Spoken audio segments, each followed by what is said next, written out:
성경에는 하나님께서 심판하시는 데 대한 상징적인 그 내용이 기록된 곳이 있습니다. 물론 여러 곳을 우리가 부분적으로 찾을 수 있겠지만은 내용상의 그 정확한 연결과 또 긴 문장들을 통해서 하나님의 심판을 표현하고 설명해 주신 곳이 있습니다. 그것이 에스겔 8장과 9장에 있는 내용들입니다. 에스겔 8장에 보면 하나님의 성소 안에 낙서들이 있는 것을 우리가 보게 됩니다. 그리고 성소에 들어가는 그 벽에 구멍이 뚫려 있습니다. 정식으로 성소의 앞문으로 들어가는 것이 아니라 옆에서 도둑처럼 뚫린 구멍으로 들락날락하는 그런 모습을 그 에스겔 8장은 그리고 있습니다. 그리고 그 성소 안에 들어가니까 온갖 파충류와 가증한 그런 곤충들과 그런 동물들의 그림으로 낙서가 되어 있는 거룩한 곳에 부정한 것이 그려져 있는 그런 모습이 기록되어 있습니다. 그렇게 해서 하나님의 교회가 타락하는데 그 타락하는 모습이 결국에는 잘못된 복음, 하나님의 거룩한 장소를 더럽히는 하나님의 복음이 삐뚤어지고 잘못된 모습으로 설명되어 있습니다. 근데 이러한 교회 타락이 시작될 때 어떤 일로부터 시작되는가? 성전 앞에 투기하는 우상이 세워져 있어요. 성도들 사이에, 특별히 지도자들 사이에, 제사장들 마음 가운데 투기하고 시기하는, 질투하는 마음이 생길 때 교회는 타락의 길을 걷게 되는 것입니다. 그렇게 설명을 하고 난 다음에 에스겔 9장에 보면 하나님의 심판이 성소에서부터, 하나님의 집 교회에서부터 시작되는 것으로 묘사되어 있는 것을 우리가 읽을 수가 있습니다.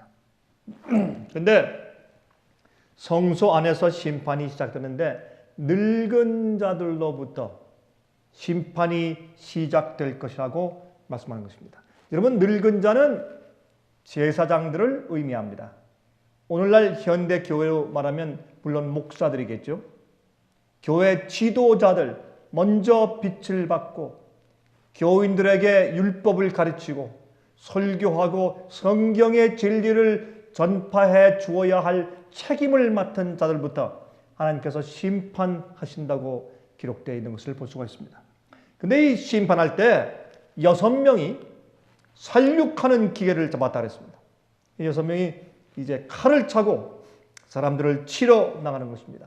이마에 인침을 받지 못한 자들을 치기 위해서 나가는 모습으로 기록되어 있습니다. 여러분, 여기에 있는 상징과 또한 거기에 설명들은 여러분 신약 성경에 와서 심판하는 모습과 얼마나 정확하게 그렇게 연결되는지 모르겠습니다.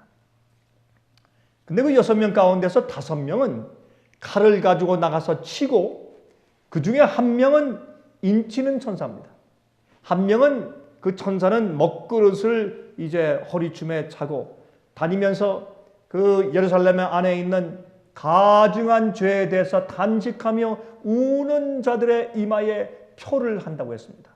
근데 그 표는 사실은 정확하게 어떤 나라 언어로도 정확하게 번역이 될 수 없는 언어인데 그 표는 사실은 그 히브리 알파벳 가운데서 맨 마지막 글자인 우리 영어의 맨 마지막 글자가 Z 아닙니까? 그 Z처럼 맨 마지막 글자가 타우입니다. 그 타우란 글자를 그 이마에 써라. 의로운 자, 성전 안에 예루살렘 성 안에서 자행되는 죄와 가증한 일들 때문에 슬피 울며 탄식하는 자들의 이마에 타울자를 써라. 그렇게 기록되어 있습니다.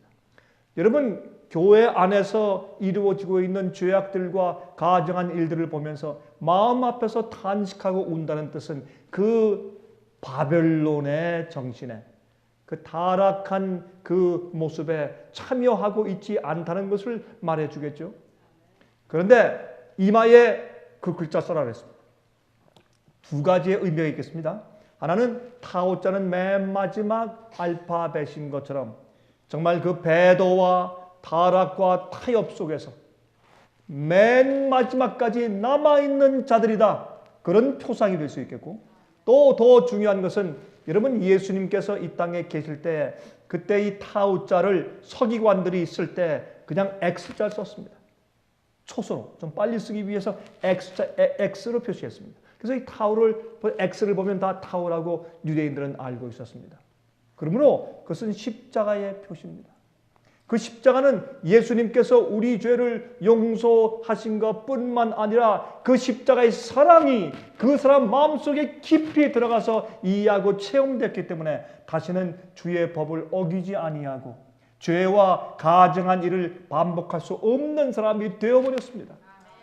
다시 말해서 다시는 죄를 질 수 없는 사람이 되는데, 죄를 짓는 가능성이 제거된 것이 아니라 죄를 극복하고 이기는 것입니다.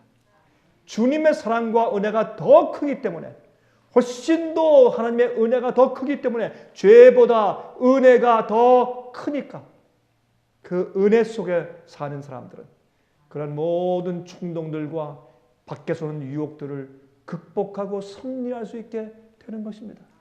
그런 자들에게 십자가의 표시를 하는 것입니다. 다 익었다는 것입니다. 옛날에 여러분 성소에서 떡을 구울 때, 레위인들이 떡을 구울 때 떡이 다 익어서 진설병에 가져다 올려놓을 수 있게 된 떡은 그 위에 십자가처럼 X 표시를 했다는 것입니다.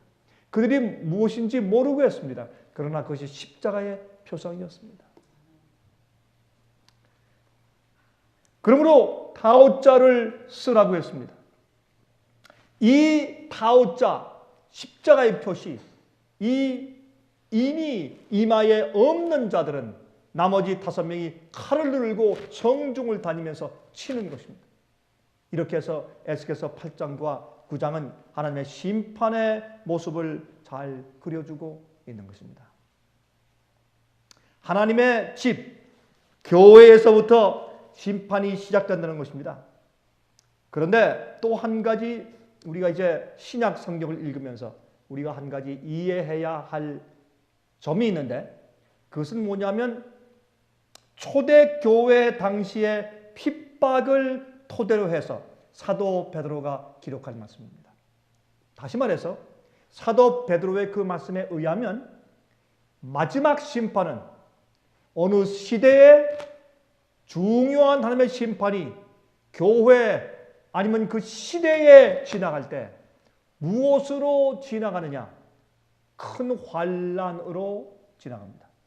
큰 핍박으로 지나갑니다. 여러분, 의인들이 받을 심판이 그러하다면 악인들은 어떻게 견디겠느냐라고 말씀한 사도 베드로가 바로 핍박과 정말 기대하지 않았던 놀라운 시련의 불이 오므로 그 시련과 핍박의 불이 교회를 통과할 때 교회의 심판이 지나가는 것입니다. 여러분, 교회의 심판이 지나가면 그 다음에 세상의 심판이 그 다음에 지나가는 것입니다. 이렇게 해서 핍박과 시련과 하나님의 심판을 연결시켜서 설명한 것을 우리가 신약 성경에서 읽을 수가 있습니다. 같이 한번 읽어보겠습니다. 베드로전서 4장 12절부터 19절입니다. 베드로전서 4장 12절부터 19절에 다음과 같이 말씀되어 있습니다. 사랑하는 자들아, 너희를 시련하려고 오는 불시험을 이상한 일 당하는 것 같이 이상히 여기지 말고 그랬어요. 오직 너희가 그리스도의 고난에 참여하는 것으로 즐거워하라. 여러분, 시련과 고난과 핍박이 지나갈 때 우리 마음속에 있는 우리의 믿음의 척도가 폭로되는 것입니다. 드러나는 것입니다.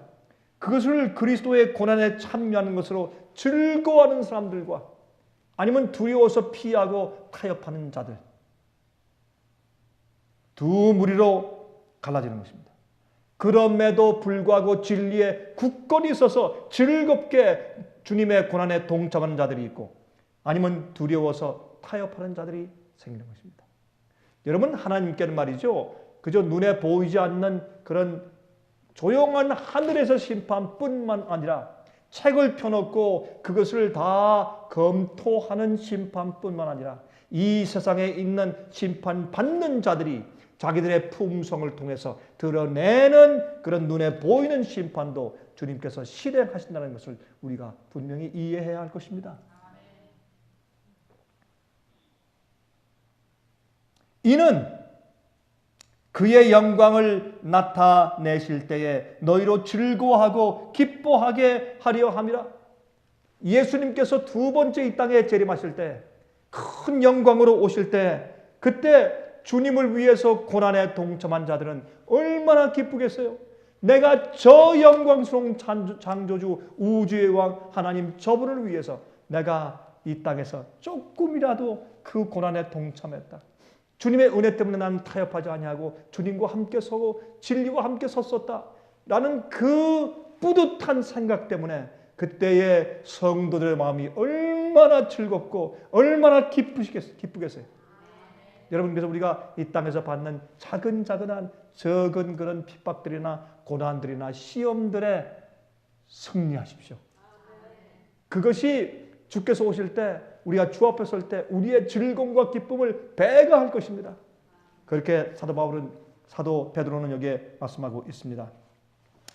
너희가 그리스도의 이름으로 욕을 받으면 복이 있는 자로다.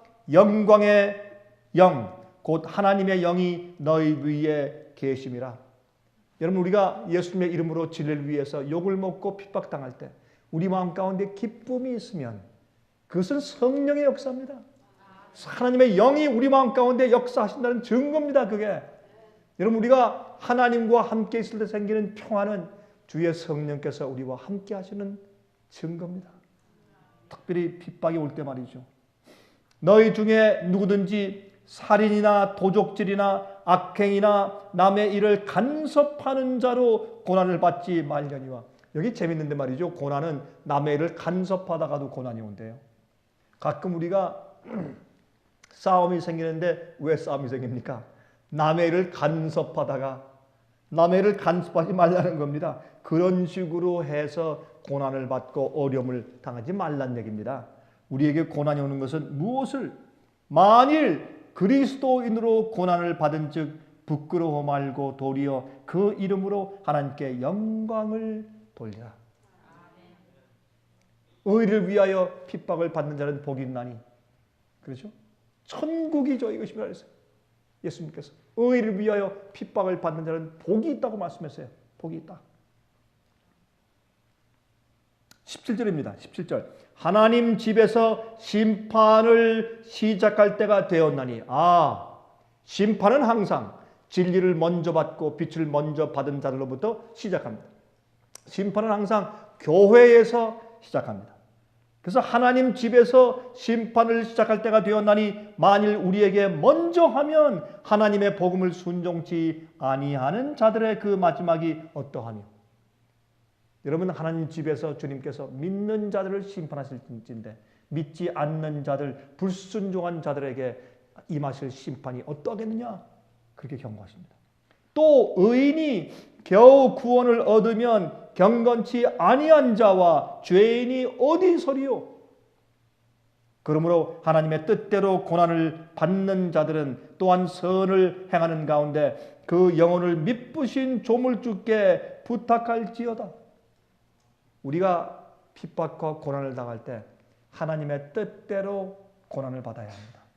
우리의 죄나 우리의 실족함이나 우리가 남들의 일을 간섭함으로 우리가 쓸데없이 고난과 어려움을 초청해서는 안 됩니다. 우리가 고난과 핍박을 당할 때 하나님의 뜻대로 고난을 받아야 합니다.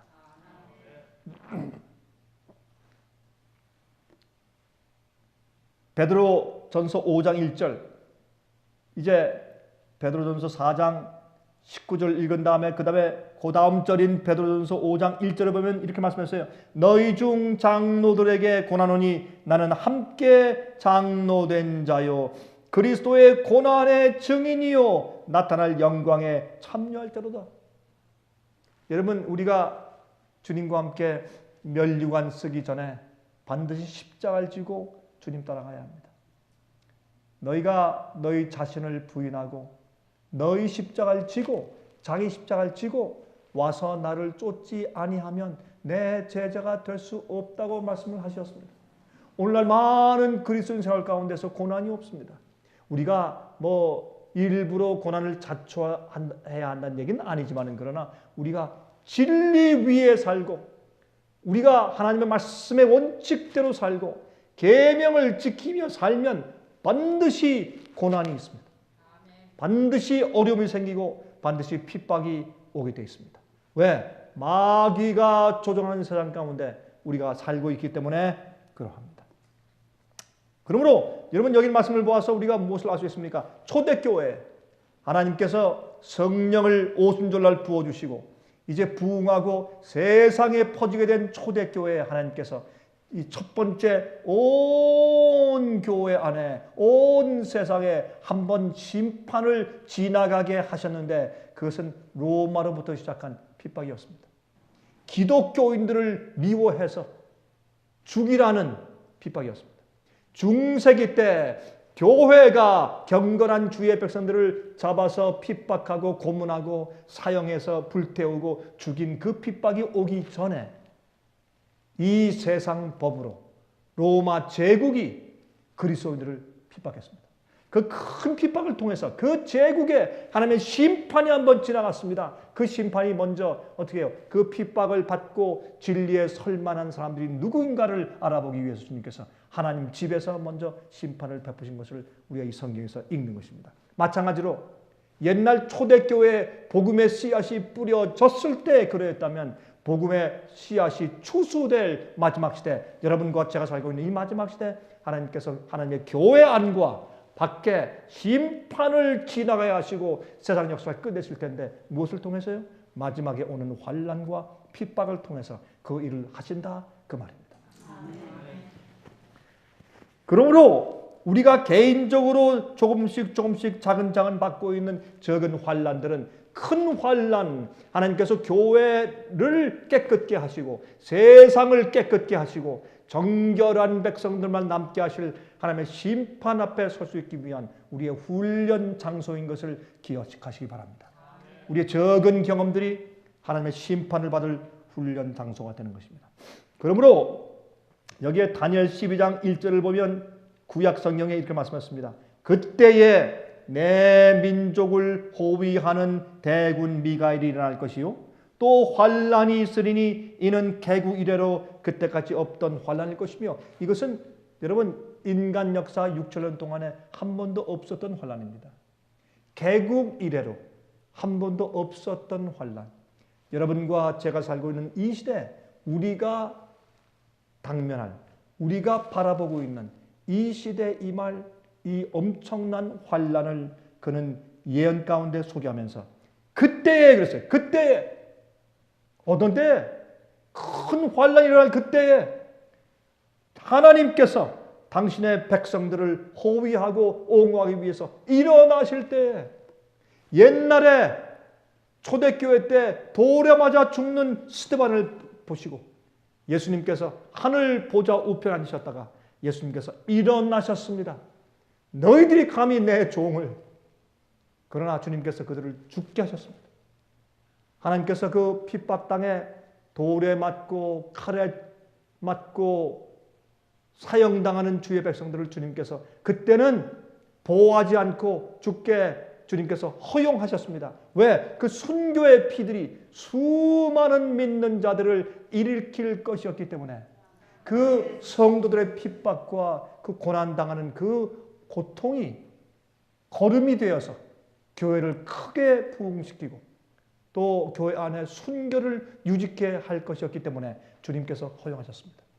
그러나 마지막 시대 개국 이래로 없던 환란이 일어날 때 하나님께서 대군이 일어나서 주의 백성을 호위하고 보호하시겠다고 말씀했습니다. 그때 이때에 내 백성 중 무릇 책에 기록된 모든 자가 구원을 얻을 것이라 했습니다. 이게 하나님의 인입니다. 하나님의 인침이 이마에 있는 자들만 생명책에 이름이 기록될 수 있습니다. 생명책에 이름이 기록된다고 하는 것은 무엇이냐면 그의 생애 전체를 심판하고 살핀 다음에 이 자가 영원한 생명을 받기에 합당한 자라고 하늘에서 판단되면 그 생명책에 기록하는 것입니다. 그들의 거룩한 행동과 그들의 성품 때문에 온 한이 그들을 용납하는 것입니다. 아무개여, 당신은 이 우주가 당신을 끌어안습니다.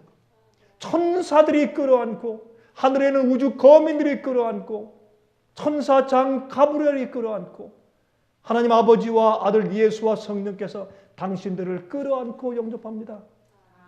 충성된 종들이시여 잘했습니다. 어서 오십시오. 라고 우주가 인을 쳐주는 것입니다. 그것은 공개적인 심판 이유인데 그것은 심판을 통과하는 우리의 품성 때문에 인을 받게 된단 말입니다. 그러면 그 인이 하나님의 인정하시는 인은 내 소유란 뜻이에요. 그 하나님의 인이 우리 이마에 있으면 우리는 우주에 인정받은 자입니다. 이 세상에 그보다 더 나은 인정이 어디 있겠습니까?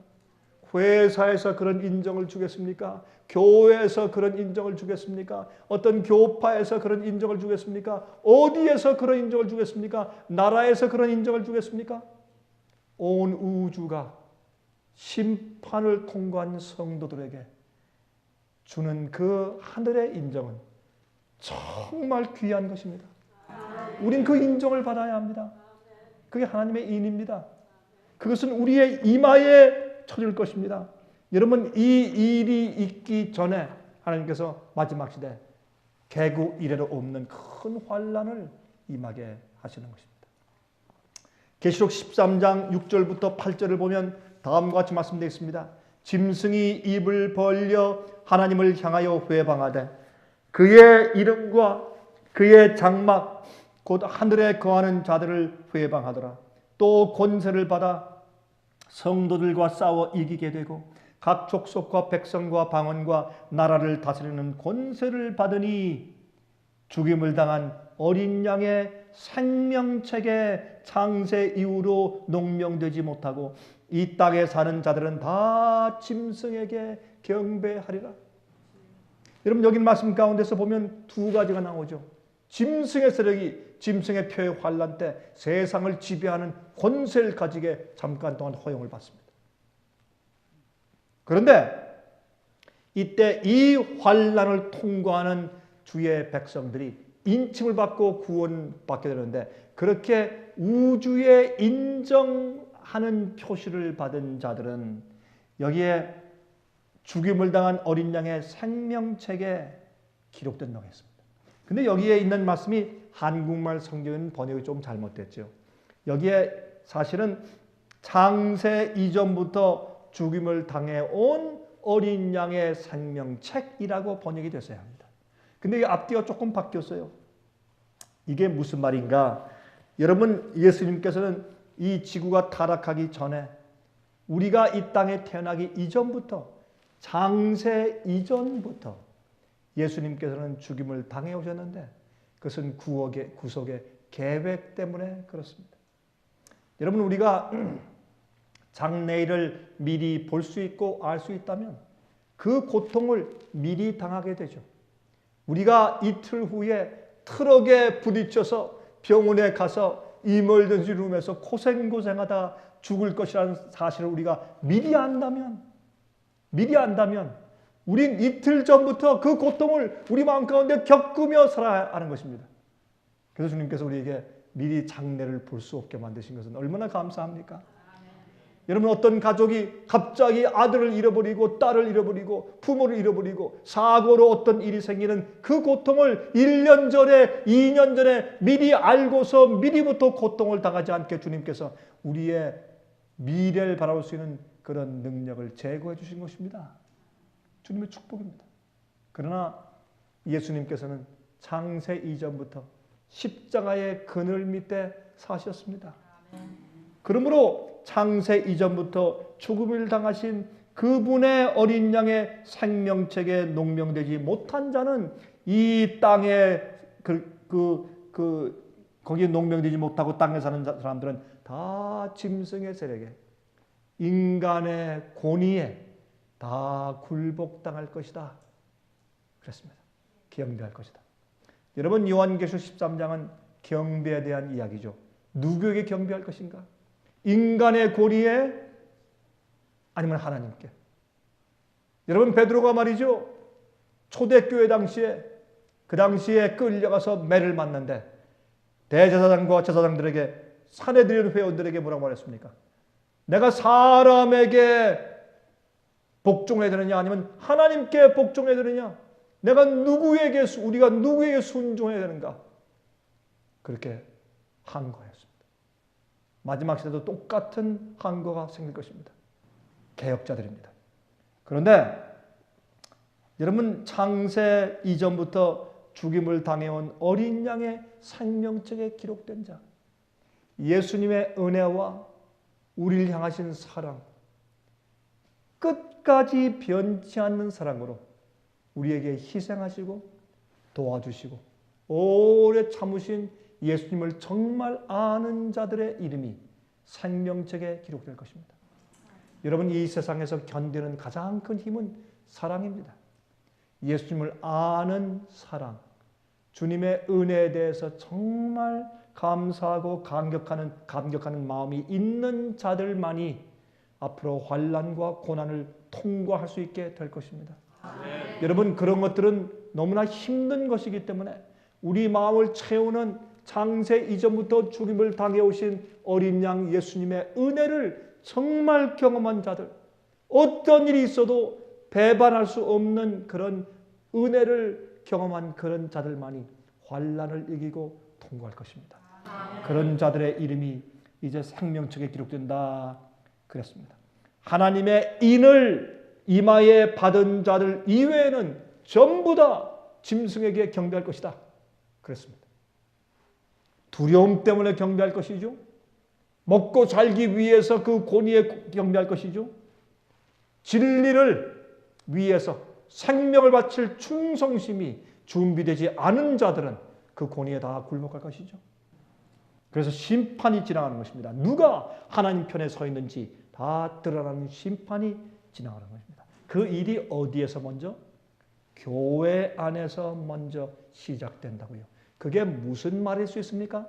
짐승의 표에 환난이 오기 이전부터 교회에는 심판이 지나가는 것입니다. 이제 그 예언이 성취될 징조들이 보일 때, 그때 준비되지 않은 자들은 먼저 환난이 채 이르러 오기도 전에 하나님의 교회 안에 심판이 지나갈 것입니다. 왜요? 그들에겐 빛이 있었기 때문에 그렇습니다.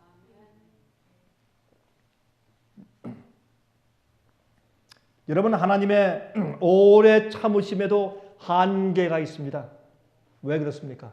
이 지구상의 죄의 역사를 계속 가도록 주님께서 그렇게 허용할 수가 없기 때문에 그렇습니다. 여러분, 전도서 8장 11절입니다. 전도서 8장 11절에 다음과 같이 말씀했습니다. 악한 일의 징벌이 속히 실행되지 않으므로 인생들이 이 악을 행하기에 마음이 담대하도다. 사람들이요, 마음이 담대해요. 왜요? 심판이 오지 않는 것 같으니까. 심판이 오지 않는 것 같으니까, 징벌이 임하지 않는 것 같으니까, 그것이 금방금방 실행되지 않는 것 같으니까 사람들이 악을 행하기에 마음이 담대해요. 내가 언젠간 돌아가 회개할 것이라 마음이 담대해요. 악을 행하는 일에 담대한 것입니다. 그러나 하나님의 집에서 심판이 먼저 지나갈 것을 우리가 알아야 합니다. 그러할 때 창세기 15장 13절부터 16절까지 이런 말씀이 있습니다. 여호와께서 아브라함에게 이르시되 너는 정령이 알라 내 자손이 이방에서 객이 되어 그들을 섬기겠고 그들은 400년 동안 내 자손을 괴롭게 하리니 그 섬기는 나라를 내가 징치할지며 그 후에 내 자손이 큰 재물을 이끌고 나오리라. 너는 장수하다가 평안히 조상에게로 돌아가 장사될 것이요. 내 자손은 4대 만에 이 땅으로 돌아오리니 이는 아모리 족속의 죄악이 아직 관영치 아니함이니라 하시더니. 여러분, 하나님께서 이스라엘 백성들을 애굽에서 400년 이상 종노릇하도록 주님께서 허용하셨습니다. 제일 처음에 애굽에 갔을 땐 종으로 간 것은 아니죠. 나중에 왕권이, 바로의 왕권이 바뀌면서 이제 종으로 전락합니다.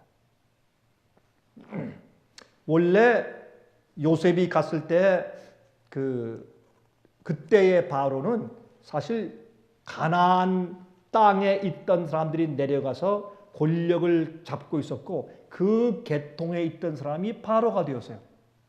그래서 사실은 요셉에게 큰 호의를 베풀 수가 있었습니다. 그러나 그 이후에 진짜 애굽 사람들이 반란을 일으켜서 바로의 왕조가 바뀌어버렸어요. 그 다음부터 그 전에 있던 힉소스 쪽에 총애받고 있던 이스라엘 백성들에게 핍박이 오기 시작했고, 그래서 이제 노예로, 종으로 전락하게 된 것을 우리가 이제 고고학을 통해서 아는 것입니다. 그런데 그때 하나님께서 수백 년 동안 그들이 노예로 고통당하는 것을 보시면서도 주님께서 그냥 허용하셨던 이유가 여기 나옵니다. 그것은 그 가나안 땅에, 특별히 그 당시 가나안 땅에서 가나안을 제일 크게 점령하고 있던 아모리 족속들의 죄악의 잔이 아직 다 차지 않아서 그렇다. 그렇게 말씀했습니다. 이것은 무엇을 말합니까? 여러분, 하나님께서는 다 아시죠. 그들의 마음을 아시고 동기를 아시고 책에 다 기록되어 있고, 그러나 세상 사람들이 볼 때, 천사들이 볼 때, 우주가 심판할 때, 이젠 잔이 찼습니다 라고 이해될 때까지 주님께서 기다리시는 겁니다.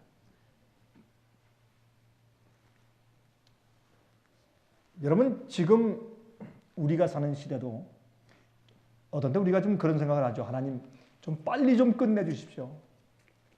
참 지겹습니다, 하나님. 빨리 심판하시고 빨리 나누시고 빨리 좀 끝내주시면 좋겠습니다.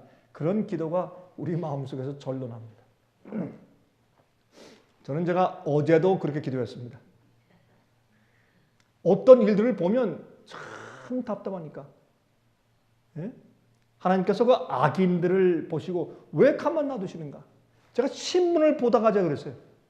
뉴스를 읽다가 하나님 이럴 수가 있습니까? 어떻게 이런 것을 가만 놔두십니까? 빨리 징치하시고 끝내주시지. 그런 기도가 올라오더라고요. 여러분이시여, 그러나 하나님께서 무엇을 감안하셔야 되는가? 가만히 생각하면 하나님은요, 참 공평하시고 합리적인 분이세요. 그것을 어떻게 할 수 있는가? 우리는 한 세대만 살다가 죽어요. 그러나 지난 역사를 우리가 더듬어서 보면 하나님께서 인류를 취급하신 방법들을 연구하면서 하나님의 공의로우심과 공평하심을 우리가 보게 됩니다. 하나님께서는 우리가 볼 때도 어떤 때는 알쏭달쏭해요. 저 사람이 좋은 사람이야, 나쁜 사람이야. 어떤 때는 좋은 일을 해요. 어떤 때는 믿음이 있는 것 같아.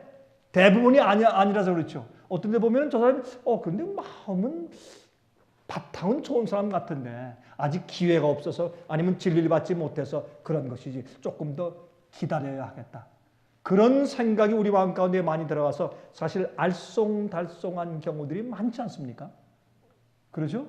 어떤 나라에 대해서, 아니면 어떤 사람들에 대해서, 어떤 가족에 대해서, 어떤 교회에 대해서 우리 마음 가운데 알쏭달쏭한 그런 생각들이 많이 있어요.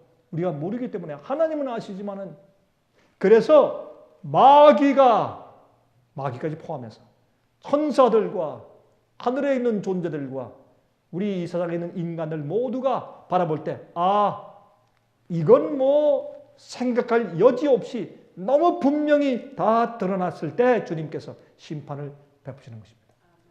이스라엘 백성들이 가나안 땅에 올라가서 어떻게 했습니까? 아모리 족속들과 가나안 족속을 다 쳐서 다 죽였습니다. 그리고 점령했습니다. 그것은 하나님의 심판의 일종이었습니다.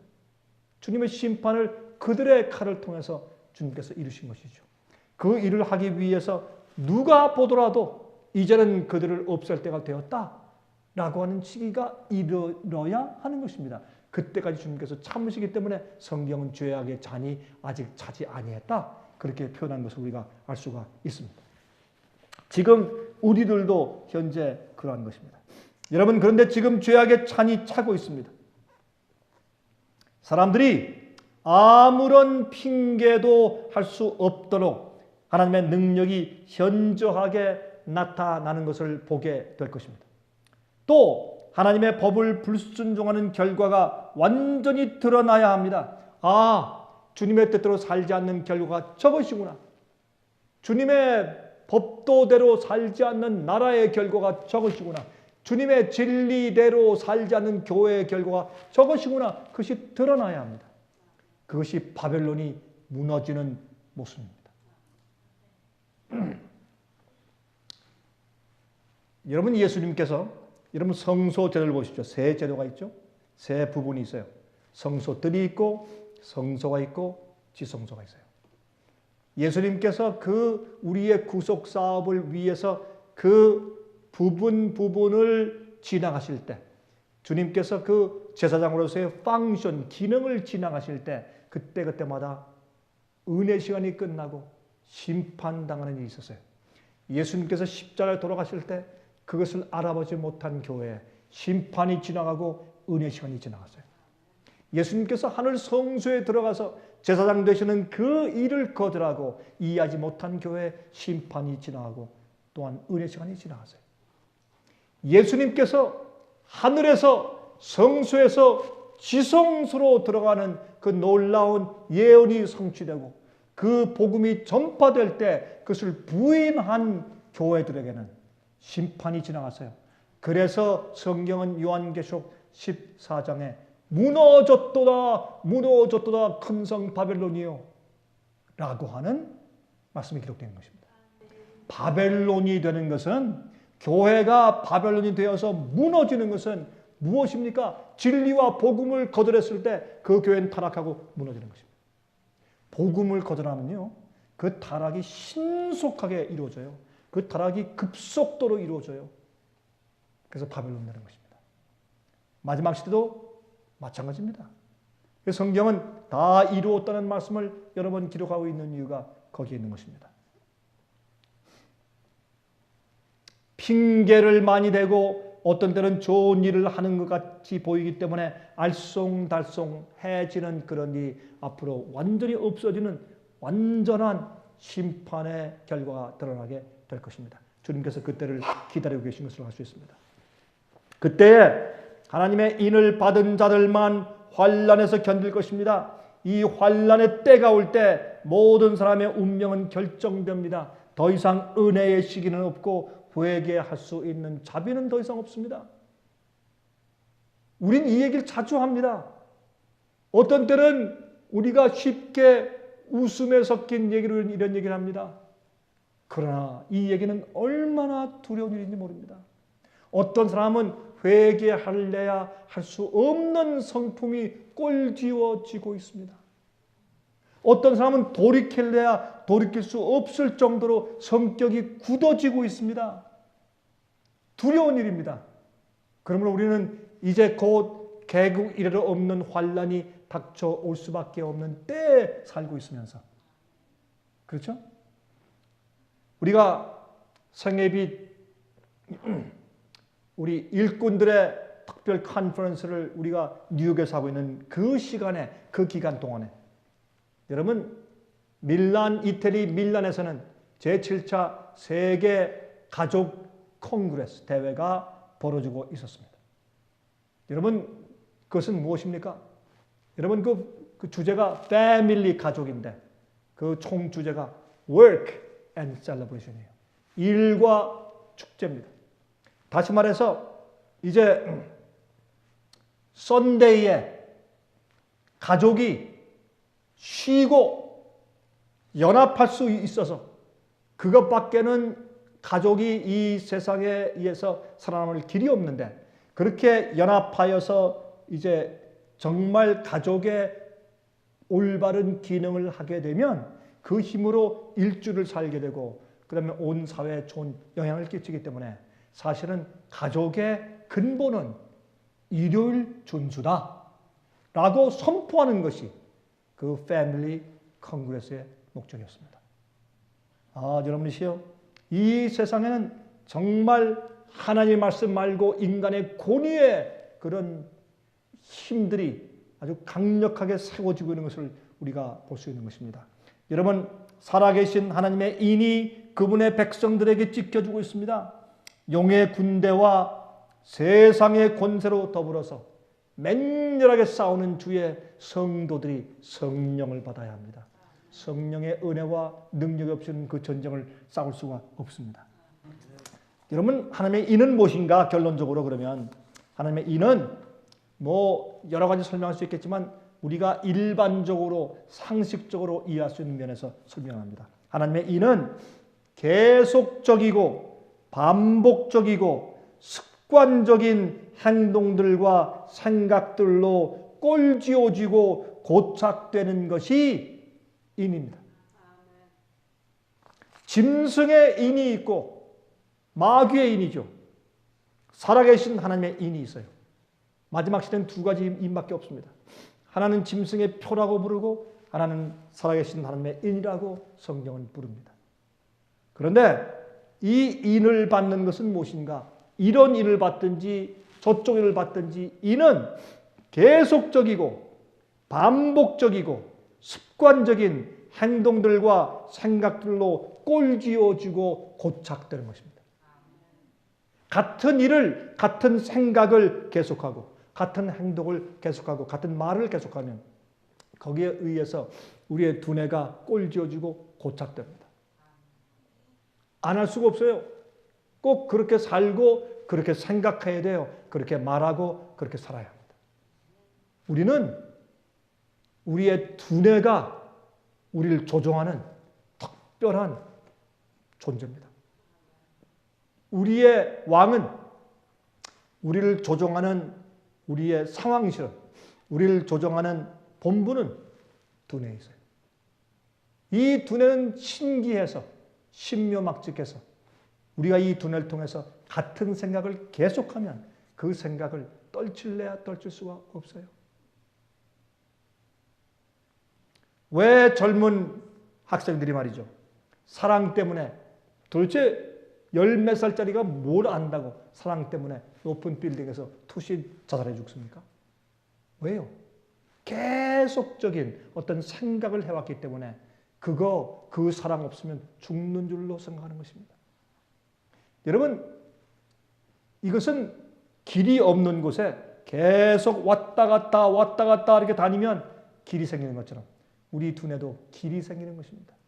그래서 오늘날 많은 그리스도인들이 자기가 매일 생각하는 방향, 어떤 생각을 받아들이고 허용하는가, 어떤 생각과 패턴으로 살고 있는가, 내가 어떤 말을 하는가, 사람들을 취급할 때 어떤 태도로 취급하는가, 어떤 일들을 해석할 때 어떻게 해석하는가 하는 내 성격, 내 속에 들어오는 경향, 내 속에서 하고 싶은 그런 이 생각과 행동들, 그렇게 하고 싶어진 경향들, 그것을 내가 어떻게 취급하느냐 말입니다.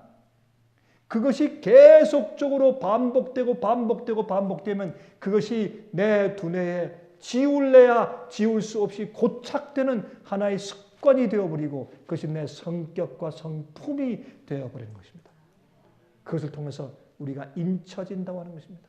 이는 말이죠. 도장을 양초에 이렇게 박아서 한참 대고 있으면 그 도장에 있는 꼴이 그 양초에 새겨지는 것처럼 그렇게 오래 이렇게 대고 있는 그 경우를 인침받는다고 말하는 것입니다. 인침은 한번 어떻게 해요? 본 다음에 심판한 다음에 너 됐다, 넌 안 됐다 라고 도장을 치는 것이 아닙니다. 인침은 과정입니다. 인침은 우리가 사는 생애의 과정입니다. 매일매일 내가 무슨 생각을 하고 어떤 일이 생겼을 때 내가 그것을 어떻게 해석하고 어떻게 받아들이느냐 하는 내 매일매일의 생활의 과정이 인침받게 나를 인도한다고 말입니다. 악하게 아니면 하나님의 인으로.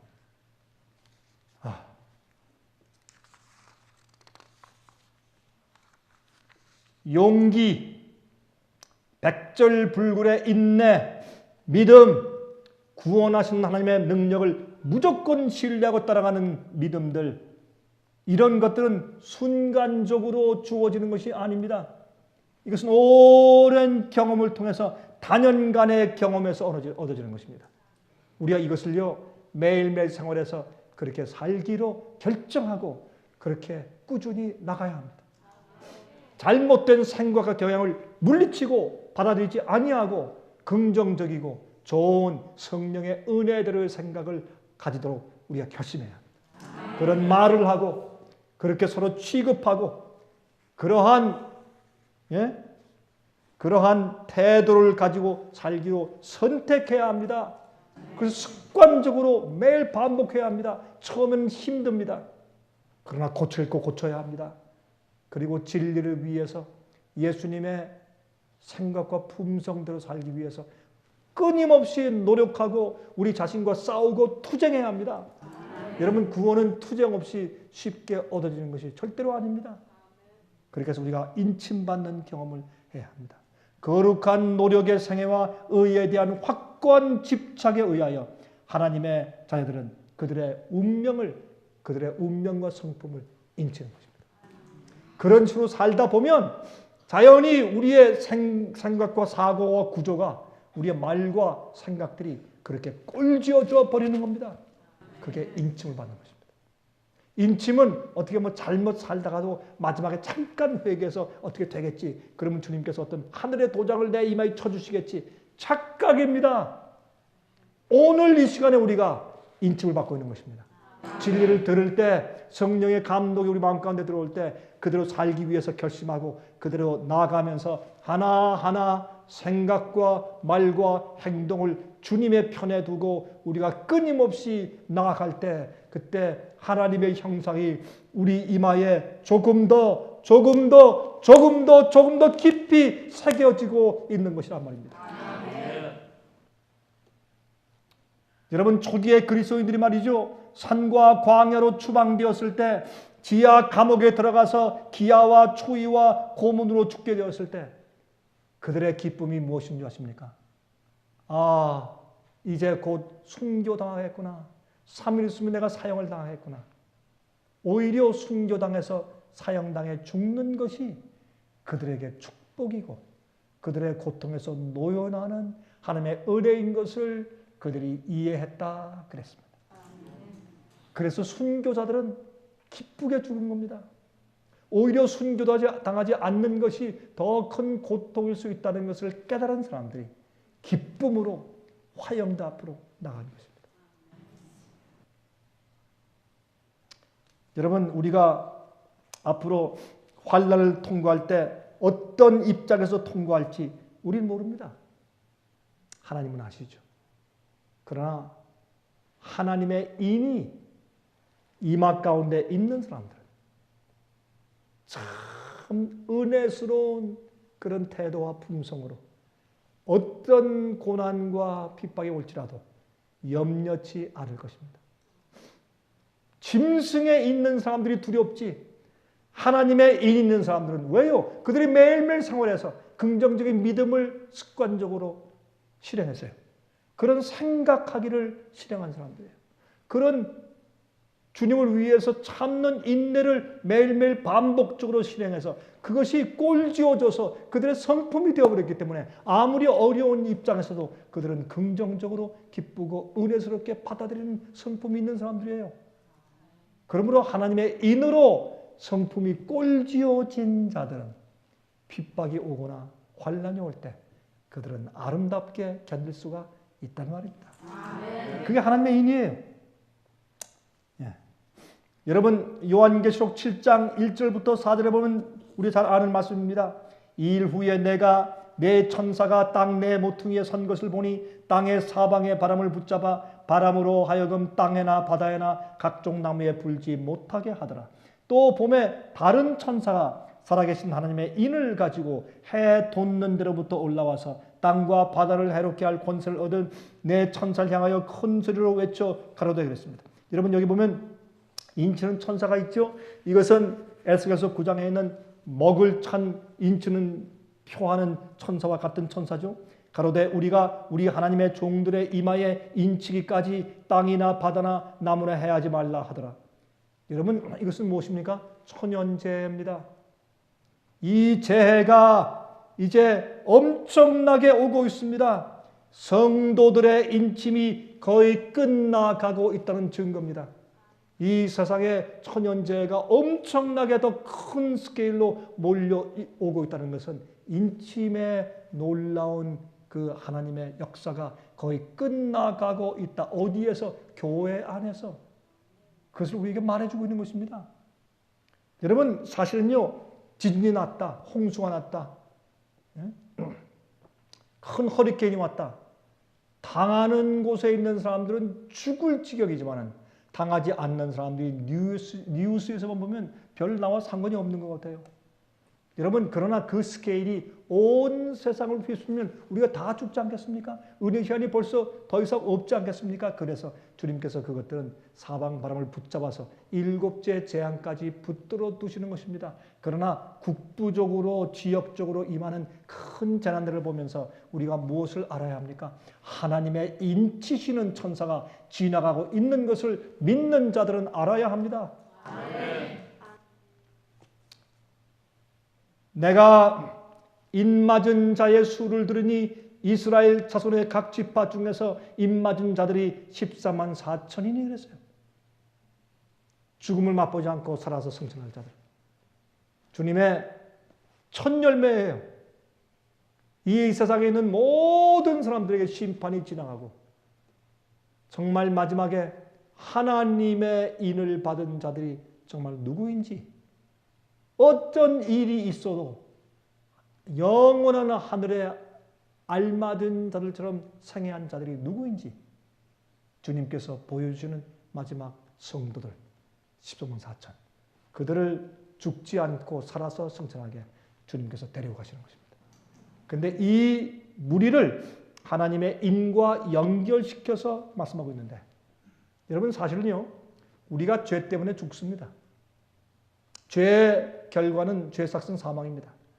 그러나 죽지 않을 수 있는데 우리의 죄의 성품이 용서받았을 뿐만 아니라 죄를 짓지 않는, 승리하고 극복하는, 어린 양만 따라가는 아름다운 습관으로 반복적인 생애를 통해서 그 습관이 완전히 그 이마에 두뇌 꼴지어진 사람은 죽지 않아도 됩니다. 죽음의 선고가 지나갑니다. 영원히 삽니다. 한 번도 죽는 경험을 하지 않고 영원히 살 수 있습니다. 그런 사람들은 태어나서부터 죽음의 그늘이 없습니다. 영원히 존재합니다. 그러면 그들은 한 번도 범죄하거나 타락해 본 적이 없는 하늘 천사들과 운명이 꼭 같습니다.